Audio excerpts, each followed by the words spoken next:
All right, welcome, true believers. Good afternoon. Welcome to this rare weekend edition of the Freedom to Draw Unsolved Mysteries. I am your host, John Krupa. We are going to do an unexplained death today. And it is not reported on since 2021, 3 years without any new updates on this case.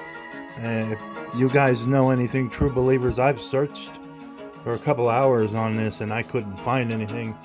But what we do know on the unexplained death of Harold and Thelma Swain points to a racially motivated murder.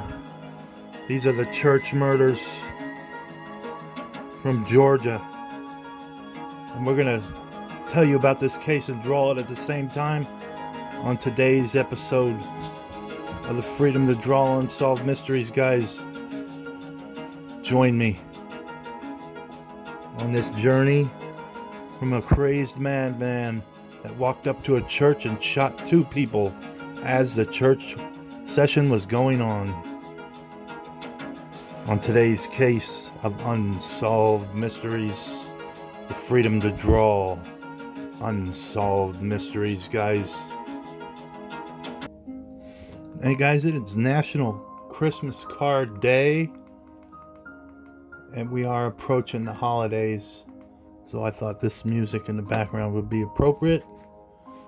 This is the murder of Harold and Thelma Swain from the mid-80s, 1985 to be exact. We're going to start drawing it, and we're going to tell you case details as we draw it, guys. New evidence points to an old motive in the 1985 church murders. The South Georgia prosecutor is considering whether the 2 Baptists were killed because they were black. For 36 years, the murder of the Baptist deacon and his wife in the vestibule of their small white church off a 2-lane highway in southern Georgia has been attributed to robbery, drugs, or revenge. But now here's where the church sits, guys. If you look way back there in that picture, it's all the way back there. It's really it's alone. It's aloof amongst the trees back there, guys. It is a good setting for a crime.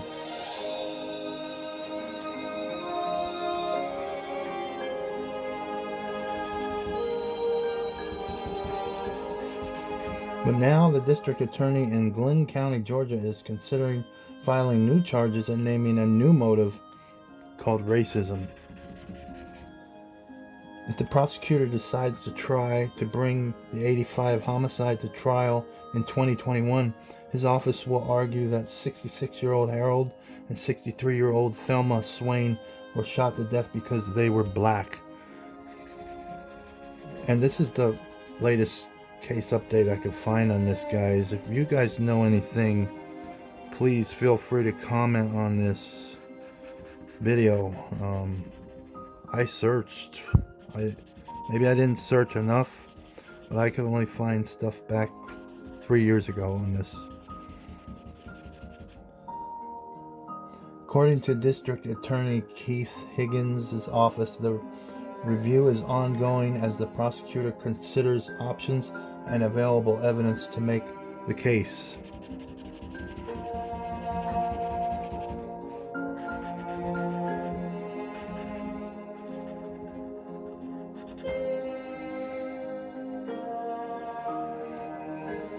But this was on Unsolved Mysteries, episode 29, I think, on season 3, if I'm not mistaken.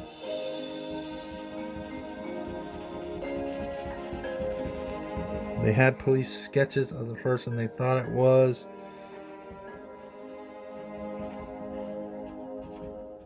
Those confessions didn't go anywhere.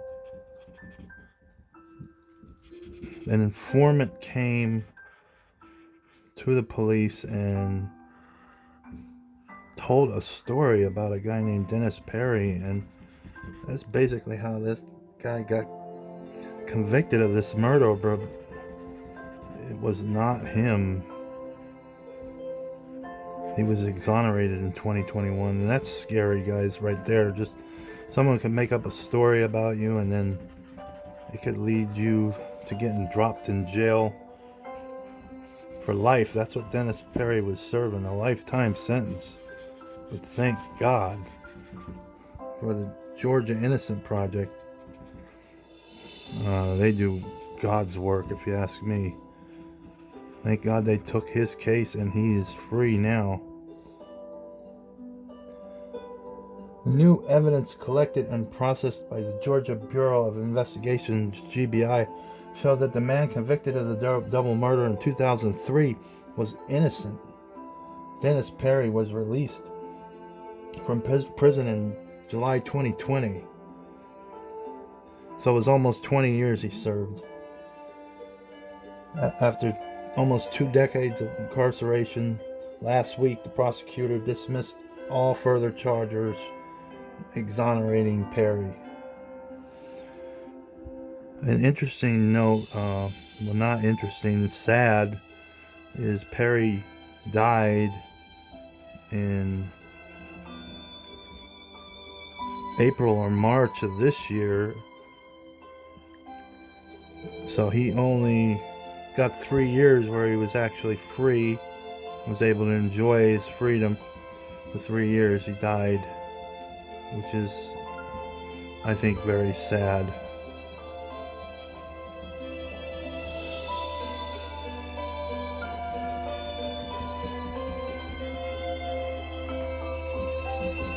But the mystery still remains on who killed these two Baptist deacons. They were said to be well liked and almost loved in all community aspects.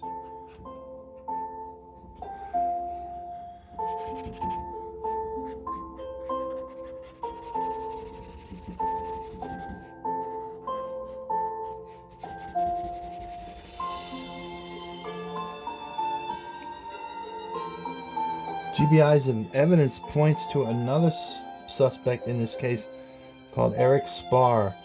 The mitochondrial DNA of 2 hairs found in the hinge of a distinctive pair of glasses left at the scene were matched to Spar's mother's DNA, meaning they came from Spar or someone in his maternal line.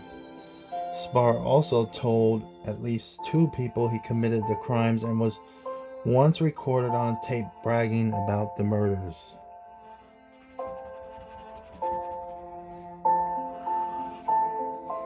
So as far as I know, they have not made any arrests on this Spar character. The mystery here is who did this to these people, and was it Spar? And why is he free?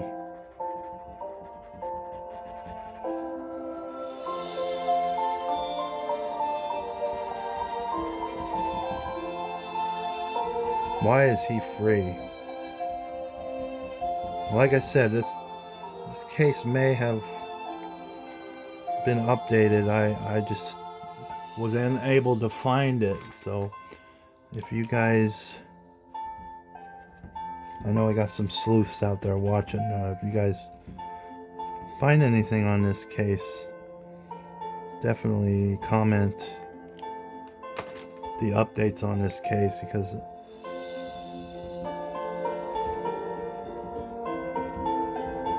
I was very pissed off to hear that they had a suspect, strong evidence against him, and yet no arrest made.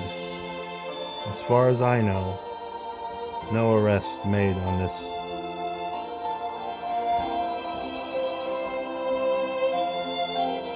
As we listen to the Christmas music, because it's National Christmas Card Day, guys.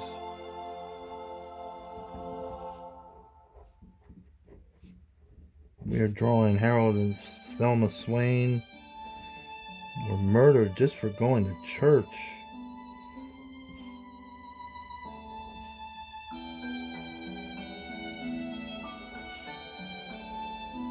Very sad.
Spar also told at least 2 people he committed the murders.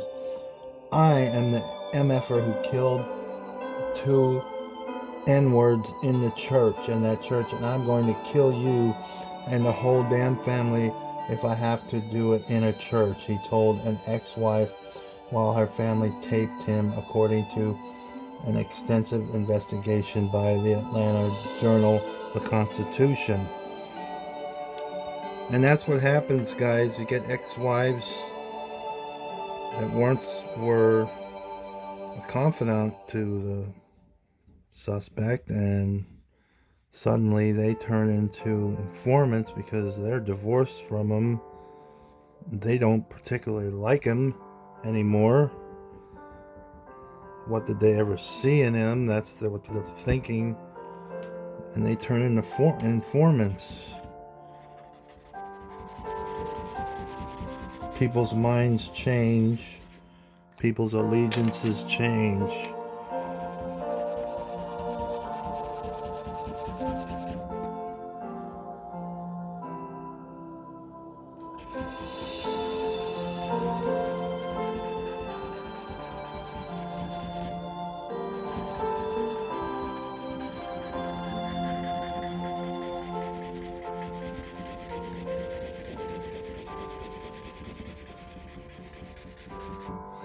One of Spar's ex-wives said he was a racist. The other said he was a white supremacist. Both say he told them he committed the murders. He lives on 2 acres in Waynesville, Georgia, about a half hour from the Swain's Black Baptist Church. Harold Swain was known in the area as the unofficial spokesman for the local black community. Spar, however, told the Atlanta Reporter he had nothing to do with the church homicides.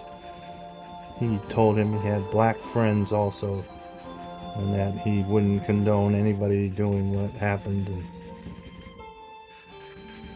you got strong DNA evidence, though, that says otherwise. That places him there at the scene. I don't understand why there hasn't been an arrest made. Maybe you guys can enlighten me.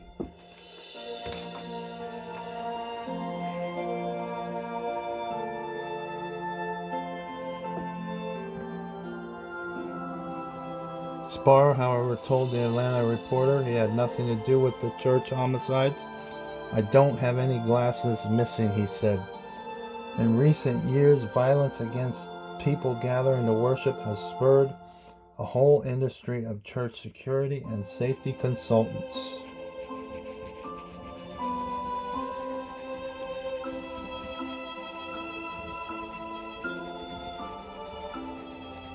There was that recent church shooting.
Like I said, guys, I would like to know the updates on this. This is 3 years old, this case.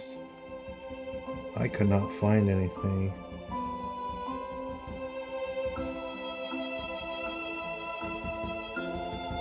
I might have missed it, though. You know, I'm not a perfect investigator.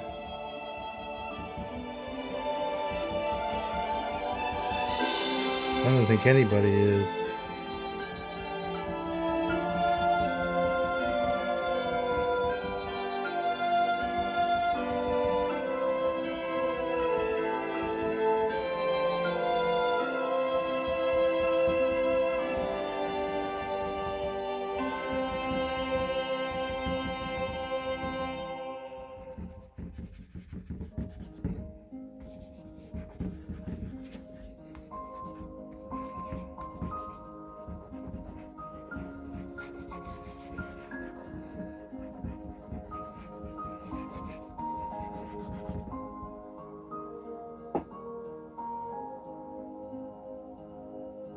State and federal lawmakers have looked at ways to increase protection for houses of worship, from bills allowing volunteers to carry concealed guns to the Pray Safe Act, currently under consideration by the U.S.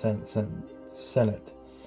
Historically, black churches have been the most vulnerable to violence. 9 black churches were bombed in the 50s and 60s during the civil rights movement. More than 24 were set on fire in the 90s, and in 2015 a white supremacist killed 9 black people at a Bible study in Charleston, South Carolina. In 2018, a white man tried to shoot people in a black church in Kentucky and went and killed black people in a grocery store when he found the church's doors were locked. And in 2019, a white girl plotted to attack a black church in Gainesville, Georgia. That's just to name a few.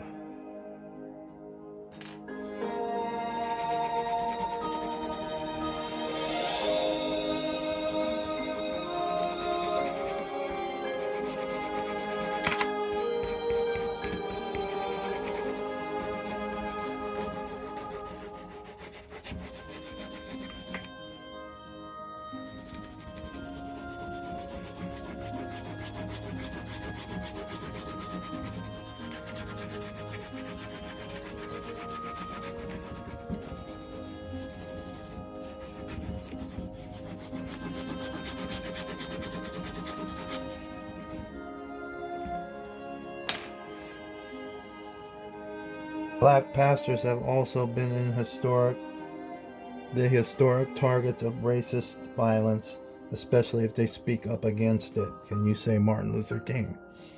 In '85, however, when state and local investigators reported to the double murder of 2 black people at Rising Daughter Baptist Church off US 17, They initially suspected robbery.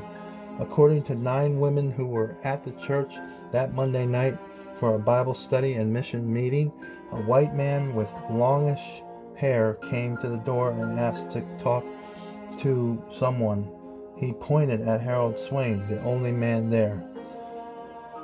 Swain, a retired pulp woodworker who liked to garden, fish, and help people in the community with small home repairs, set down his Bible in the pew.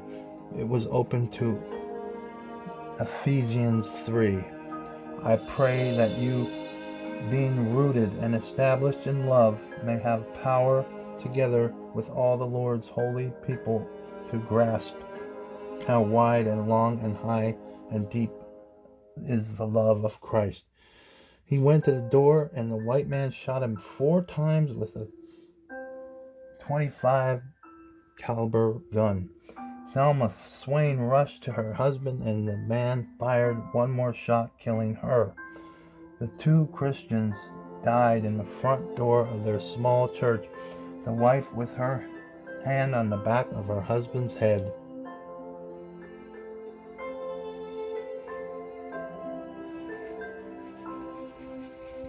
That's a pretty despicable thing to do and a lousy way to die.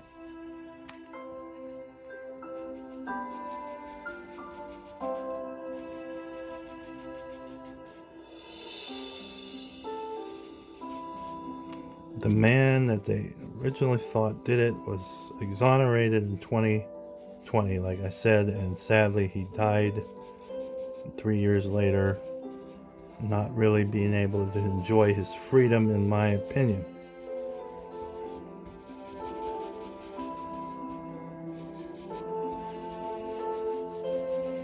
The search for who did this is ongoing.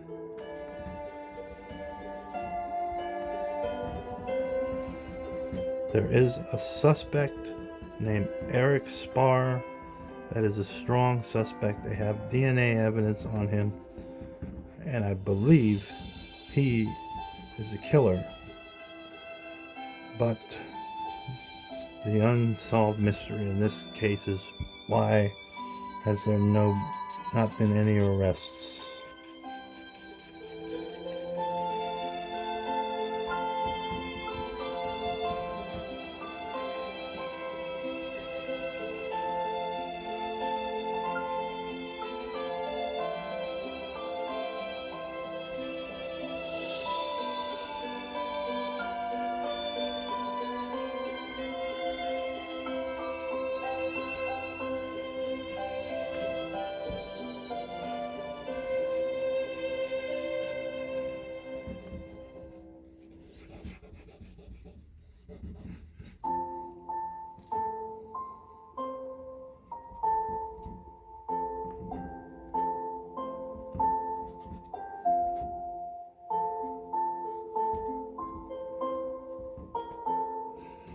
Guys, that does it for this episode. I will link all the links in this case because there is much more to this case than meets the eyes that I could do on a 23-minute video. Definitely. So if you guys want to further investigate this, I will link a bunch of the links that I saw before making this video, guys. So peace out, true believers. Please share this. We're trying to catch this killer of these 2 church-going folks. And also remember to do something nice for someone today, especially as Christmas makes its way ahead. Peace out, true believers.